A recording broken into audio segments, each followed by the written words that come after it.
अपने हिसाब से जो भी है दवा पानी जो भी है वो अपने हिसाब से मत लीजिए, पूछ लीजिए, कभी कभी हो जाता है। मेरे साथ भी हुआ था ऐसे, मुझे कुछ प्रॉब्लम हुआ था बहुत, तो मैंने कॉम्बीफ्लॉम ले ली थी और वो एक्सपायर्ड हो गई थी।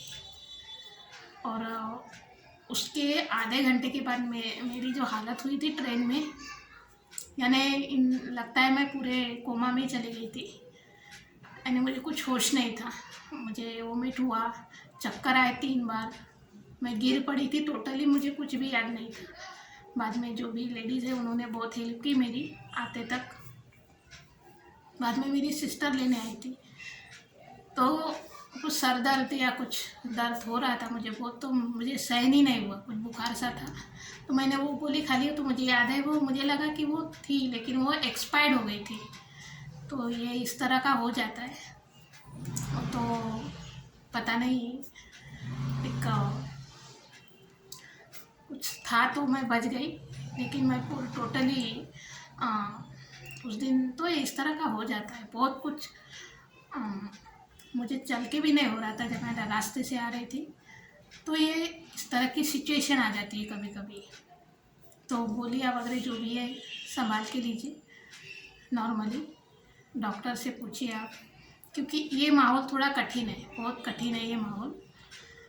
हम अपने मन से अगर कुछ लेते हैं, विक्स की गोली है ठीक है, वो नॉर्मल हमेशा खाते रहते तो इट्स ओके, लेकिन जो एक एज अ मेडिसिन यूज करते हैं उसे आप पूछ के लीजिए तो बेटर रहेगा। कभी कभी ऐसे हो जाता है कभी कभी, तब से मैंने गोलियाँ खाना बंद कर दिया। मैंने अपने मन से कुछ भी नहीं खाती मैं। कभी कभी हो जाता है इंसान, चलो सर दर्द हो रहा है, ये हो रहा है, लेकिन हमें सिर्फ डॉक्टर जानता है कि ये दर्द कैसे हो रहा है, आगे वाले को, पेशेंट को कैसे हो रहा है। हमें पता नहीं रहता हमें दर्द क्यों है, एसिडिटी की वजह से हो रहा है कि स्ट्रेस की वजह से सर दर्द हो रहा है, या हमने कुछ कम ज़्यादा कुछ खा ली उसका रिएक्शन हो रहा है हमारे ऊपर। तो ये कुछ भी हो सकता है। यानी कि जब भी आप पैरों को वगैरह कभी फोड़ा आ जाता है पैरों को, तो यहाँ आपको टांसिल यहाँ गांठें आ जाती है। मुझे पहले थी, पहले ऐसे कभी फोड़ा आता है यहाँ गांठें होती है, तो एक रिएक्शन होता है, क्योंकि हम अपना शरीर एक पूरा जुड़ा रहता है, जो मराठी में नखशिकांत तो बोलते हैं, यानी नाखून से लेकर सर तक। तो उसी तरह होता है, हर एक बात उसी तरह होती है। तो यहाँ कभी आप कान में जो है, कान में अगर दर्द हुआ है यहाँ पर, टाप्स वगैरह पहनते हैं या फिर कभी कभी होता है ऐसे, तो यहाँ दर्द होने लगता है, तो ये जुड़े रहती है सारी नसें।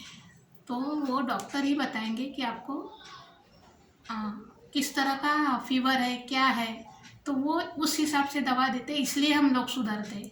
ऐसा नहीं कि वो डॉक्टर है वो दवा दे रहे हम सुधर रहे, वो ओरिजिनल बात जानते हैं कि ना कौन सी बीमारी है तो हम 5 दिन में या 3 दिन में सुधारे जाएंगे, वो उनको पता रहता है, इसके लिए हम सुधर जाते हैं।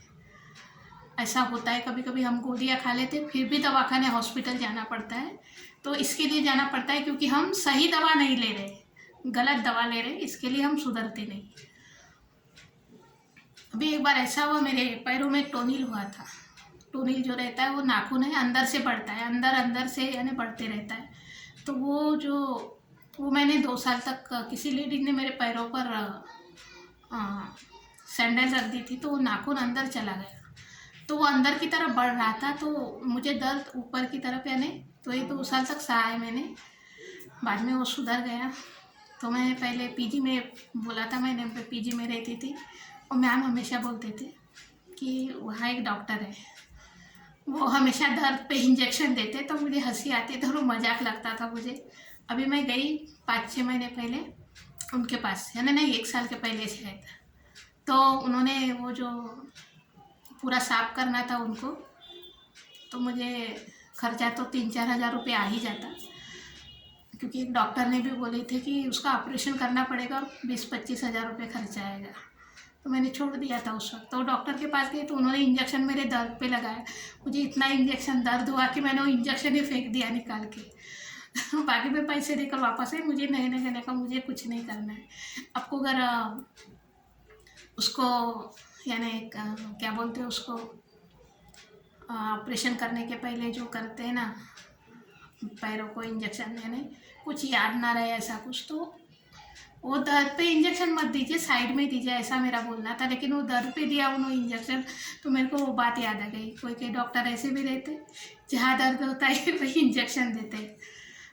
तो मैं वहाँ से भाग के आ गई। बाद में मैंने सच में वो जो फिटकरी आती है, अलम जो बोलते हैं हम, वो उसको थोड़ा पीस के मैंने इसके पट्टी बांधी। सच में वो 3 से 4 दिन या 1 हफ्ता लगा मुझे पूरा। अभी कुछ नहीं है, नॉर्मल है। तो मेरे शायद 25,000 और 5,000 भी बच गए, 2-3 हज़ार जो भी है बचना था वो बच गए। तो ये छोटी छोटी बहुत सारी बातें कभी कभी होता है, अपन सुधार लेते, तो हम हर एक बात नहीं सुधार सकते। तो कुछ लिमिट्स रहती है सुधार करने की। तो ये इस तरह का हो जाता है। एक तो इंजेक्शन वो पैरों पर ही दे रहे थे जहाँ दर्द, ऐसा तो मैं किसी डॉक्टर से सुना नहीं। टीवी वीडियोस में देखा है, कॉमेडी जो सीरियल्स आती है जहाँ दर्द होता है वहाँ इंजेक्शन देना है, लेकिन वो मेरे साथ हो चुका है। भाग के आ गई, मैंने कुछ नहीं किया, मैंने कहा नहीं चाहिए मुझे। तो ऐसे भी डॉक्टर होते हैं कभी कभी, क्या बोले उसको, जैसे कोई दुश्मन रहा और उसे अपनी कमजोरी पता रही कि ये इसकी कमजोरी, इसकी कमजोरी गुस्सा है, इसकी कमजोरी ये है, तो वो उसी पर वार करेगा। तो वो उस तरह का हो गया। बाद में मैं हॉस्पिटल उनके पास तो नहीं गई मैं।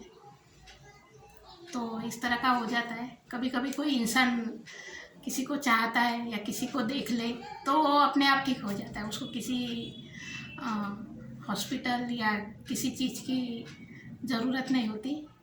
लेकिन ऐसा कभी होता है कि किसी को देखकर ही दिमाग ख़राब हो जाता है, यानी हम उसको देखना ही नहीं चाहते, यानी इतनी नफ़रत करते। और यार ऐसा होता है कभी कभी, तो होता है, अपनी अपनी मानसिकता रहती है। एक मराठी में एक अलंकार है, श्लेष अलंकार, औषध न लगे मजला, यानी नल दमयंती का जो एक पोर्शन है उसमें लिखा है कि औषध न लगे मजला। तो वो कहती है दमयंती कि मेरी जो दवा है वो औषध, यानी मेरी जो दवा है वो राजा नल है। और दूसरे मतलब से होता है कि औषध यानी दवा की मुझे कोई ज़रूरत नहीं है, न लगे यानी नहीं लगती मुझे औषध, यानी दवा नहीं लगती, मेडिसिन नहीं लगती। और औषध न लगे मजला, यानी मेरी जो दवा है वो यानी औषधि है, जो दवा है वो नल है, राजा नल है। तो ये इस तरह का एक बहुत फेमस मराठी में एक श्लेष अलंकार है। ये अलंकार जो रहते हैं, उपमा अलंकार है, श्लेष अलंकार और बहुत सारे अलंकार रहते। एक मतलब के अलंकार मीन्स एक मतलब, एक लाइन है उसके 2 मतलब निकलते हैं, ये उस तरह का एक अलंकार है। तो बहुत बहुत ही अच्छी स्टोरी है इनकी, नल दमयंती की। इनका भी ऐसा था कि वो कभी मिले नहीं थे, उन्होंने सिर्फ एक दूसरे की तस्वीर देखी थी, लेकिन वो मानसिक तौर पे इतना जुड़े थे, तो एक दूसरे के बारे में उनको पता चल जाता था कि क्या हो रहा है। तो तब उसने कहा था कि मुझे दवा की ज़रूरत नहीं, मेरी दवा है राजा नल, जब वो आएंगे मैं सुधर जाऊंगी। तो शायद वो राजा मिले थे उनसे बाद में, वो मुझे इतना याद नहीं है। लेकिन ये नल दमयंती सभी जानते, स्टोरीज बहुत नेशनल लेवल पे इनकी स्टोरीज है। पुरानी जो पौराणिक गाथाएं बोलते हैं उनमें इनकी स्टोरीज आती है। तो ऐसा होता है कि ये यूनिवर्स है,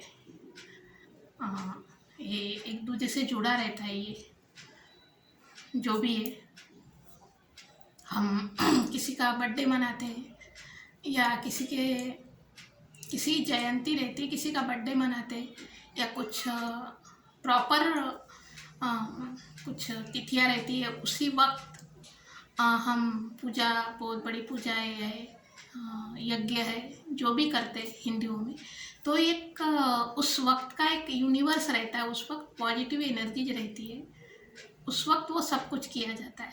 उसी प्रकार अगर हमारी सोच अगर हमारी वैसी रहेगी तो ऐसा ही होगा। अच्छा सोचेंगे अच्छा आएगा, अगर बुरा सोचेंगे तो बुरा आएगा, ये नॉर्मल सी बात है। तो बस इतना ही कहना चाहूँगी। और सारी बातें कहीं ना कहीं अपनी सोच से जुड़ी होती है, अलग सोच कुछ नहीं होती, सिर्फ जुड़ी होती है एक सोच से कि ऐसा होगा वैसा होता है। कभी कभी हम किसी के बारे में ज़्यादा कुछ सोचें और उसको ज़रा सा भी कुछ हो जाए तो हमें डर लगने लगता है कि कुछ ऐसा कुछ ना हो और ज़्यादा, तो ये ओवर थिंकिंग जिसे कहते हैं ये हो जाती है, ओवर थिंकिंग हो गई। लेकिन ओवर थिंकिंग भी में भी एक क्या बोलते हैं, उसमें हमारी सोच जो रहती है वो सही रहती है। हम ओवर थिंक करते हैं, मतलब इसका मतलब ये नहीं कि किसी को ज़बरदस्ती कुछ कर रहे हैं। ओवर थिंकिंग मतलब रहता है कि हम लेवल से ज़्यादा सोचने लगते हैं, तो ये नॉर्मली बात है। ज़िंदगी में अगर हम किसी को चाहते या अपने परिवार में कोई है तो उसके लिए ओवर थिंक करना ही पड़ता है, सोचना ही पड़ता है, बिना सोचे नहीं रह सकते। हमारे घर के लोग कहीं बाहर जा रहे, पढ़ाई करने जा रहे, कहीं घूमने जा रहे या कहीं जा रहे, हम घर से निकले आने भूल जाते हैं क्या? उनको नहीं भूलते ना। तो वो थिंक, हम बोलते हैं ना अच्छे से आना अच्छे से जाना, तो ये थिंकिंग रहती है, उसे हम ओवर थिंकिंग नहीं बोल सकते। वो ओवर थिंकिंग है ही नहीं, वो ओवर थिंकिंग नहीं है, एक सोच है वो। हाँ, कोई ज़्यादा सोचता है, कोई कम सोचता है, ये बात अलग होती है। किसी को फिक्र कम रहती है, किसी को ज़्यादा रहती है। वैसे दुनिया में माँ बाप के सिवा कोई ज़्यादा फिक्र नहीं कर सकता, उनको जितनी फिक्र रहती है उन्हीं को रहती है, किसी और को नहीं रहती। लेकिन एक आपसे कोई जुड़ा है, वो आपके बारे में कुछ सोच रहा है ज़्यादा, तो उसकी ओवर थिंकिंग नहीं है, वो आपकी सही सलामती चाहता है। अगर आपकी सोच में अगर आपको ऐसा लग रहा है कि वो ओवर थिंक कर रहा है या वो कुछ गलत कर रहा है, तो अभी उसको हम कुछ नहीं बोल सकते। तो इस तरह की छोटी छोटी बातें बहुत लंबी हो जाती है, और इसके बारे में तो बोलना चाहे तो यूनिवर्स है, ब्रह्मांड है, पूरा कम पड़ जाएगा। मैं कुछ ज़्यादा ही बोल गई। So thanks, bye.